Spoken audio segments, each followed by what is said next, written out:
మరో కొత్త రూపాన్ని సంతరించుకున్న కరోనా సికాడా లక్షణాలు ఎలా ఉన్నాయనే విషయాలు మనం ఈ వీడియోలో పూర్తిగా తెలుసుకుందాం. ఫ్రెండ్స్, కరోనా వైరస్ మళ్ళీ రూపాన్ని మార్చుకుంది. BA.3.2 అనే కొత్త సబ్ వేరియంట్ వీరిలోకి వచ్చింది. సో సికాడా అని ఈ వేరియంట్‌కు పేరు పెట్టారు. అమెరికా, దక్షిణాఫ్రికా, యూరోప్ లాంటి దేశాల్లో ఈ సికాడా వైరస్ విస్తరిస్తోందంట.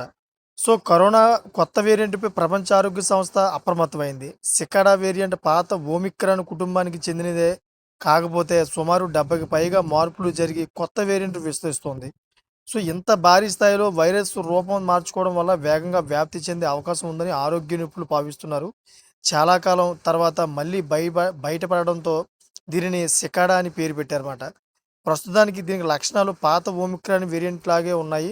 ఎక్కువగా టీకా వేయించుకున్న వారిలో తీవ్రమైన దగ్గు, గొంతు నొప్పి, విపరీతమైన అలసట, నీరసం, ముక్కు కరడం లేదా ముక్కు దిబ్బడ, తలనొప్పి, ఒళ్ళు నొప్పులు, తేలికగా జ్వరం ఇవి తక్కువగానే కనిపిస్తున్నాయి. చాలా అరుదుగా వాసన ఇంకా రుచి కోల్పోవడం లేదా రాత్రిపూట చెమటలు పడడం కనిపిస్తుంది. సో శాస్త్రవేత్తల అంచనాల ప్రకారం ఈ వైరస్ పాత వేరియంట్ల కంటే కొంచెం వేగంగా వ్యాపించవచ్చంట. సో గతంలో కరోనా వచ్చిన వారికి లేదా టీకా తీసుకున్న వారికి ఉండే నిరోధక శక్తిని కొంతవరకు తగ్గించవచ్చు అని చెప్తా ఉన్నారు. సో ఈ వేరియంట్ వల్ల ప్రమాదం పెరగడం గానీ, సో ఆసుపత్రిలో చేరాల్సిన పరిస్థితి రావడం గానీ జరుగుతున్నట్లు ఎక్కడా రుజువు కాలేదు. ఇంకా సాధారణ జలుబు, జ్వరంలాగే వచ్చి తగ్గుతుంది. కొత్త వేరియంట్ వచ్చింది అలాగని భయపడాల్సిన అవసరం లేదు. జాగ్రత్తగా ఉంటే చాలు.